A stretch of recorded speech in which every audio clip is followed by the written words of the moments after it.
আসসালামু আলাইকুম ওয়া রাহমাতুল্লাহি ওয়া বারাকাতুহু। বাথরুমের ভেতরে ভুলেও 5টি কাজ করবেন না। গোসলের সময় বা বাথরুমে প্রবেশের সময় এই 5টি ভুল কখনোই করবেন না। নম্বর 1, যে ভুলটি করবেন না সেটি হলো, আমাদের দেশে অনেকেরই বাথরুমে ঢোকার পর গুনগুন করে গান বা গজল বা কথা বলার অভ্যাস রয়েছে। এই কাজটি একদম করবেন না। আপনার গোসল ফরজ হলে সেগুলো মেনে গোসল করবেন এবং গোসল ফরজ না হলে গোসলের সুন্নতগুলো মেনে তারপর গোসল সম্পন্ন করবেন। এবং বাথরুমে ঢুকে গোসলের সময়, উজু করার সময় সেক্ষেত্রে আপনি বিসমিল্লাহ উচ্চারণ করে বা আওয়াজ করে পড়বেন না, এটি মনে মনে পড়তে থাকবেন। কারণ বাথরুমে দোয়া বা জিকির করা রাসূল সাল্লাল্লাহু আলাইহি ওয়াসাল্লাম নিষেধ করেছেন। সুনানে আবু দাউদ হাদিস নম্বর 18।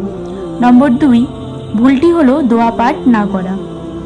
যখন গোসল করতে ঢুকবেন তখন এই দোয়াটি পাঠ করবেন। দোয়াটি হলো, বিসমিল্লাহি আল্লাহুম্মা ইন্নি আউযবিকা মিনাল খুবুসি ওয়াল খাবাইশ। এর অর্থ, আল্লাহর তাআলার নামে শুরু করছি, ইয়া আল্লাহ, নিশ্চয়ই আমি আপনার কাছেই নরনারী, জিনের, শয়তানের অনিষ্ট থেকে আপনার নিকট আশ্রয় চাই।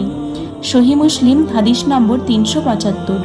এখন প্রশ্ন হতে পারে যে এই দোয়াটি পাঠ করলে কি হয়।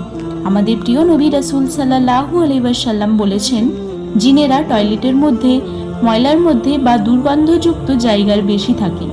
তাই তোমরা যখন এই দোয়াটি পড়বে তখন খারাপ জিন থেকে আল্লাহ তাআলা তোমাদেরকে হেফাজত করবেন এবং শয়তানের চোখে একটা দেওয়াল বা পর্দা তৈরি করে দিবেন, যাতে জিন শয়তান তোমাদের দেহ অবয়ব সে না দেখতে পায়।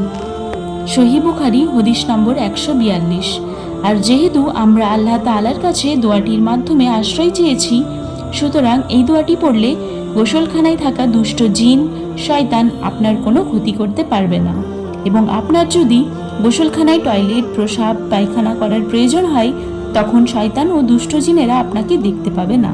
নম্বর 3, যে বাড়িতে টয়লেট ও গোসলখানা একসাথে থাকে সে গোসলখানাতে কোরআনের কোনো আয়াত বা হাদিস নিয়ে প্রবেশ করবেন না। যেমন আপনার লকেটে বা টুপিতে যদি আল্লাহ তাআলার নাম থাকে তাহলে তা নিয়ে আপনি গোসলখানাতে প্রবেশ করবেন না।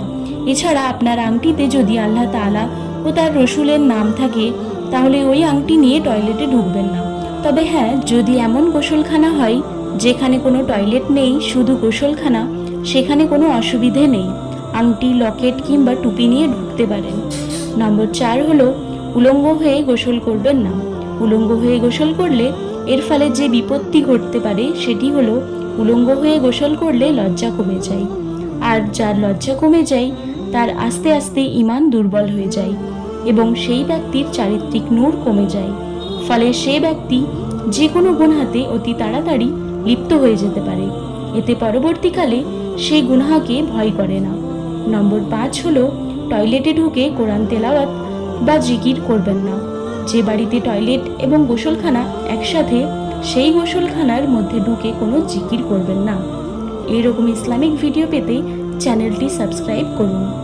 ভালো থাকুন, সুস্থ থাকুন। আবার ফিরে আসছি একটি নতুন ভিডিও নিয়ে।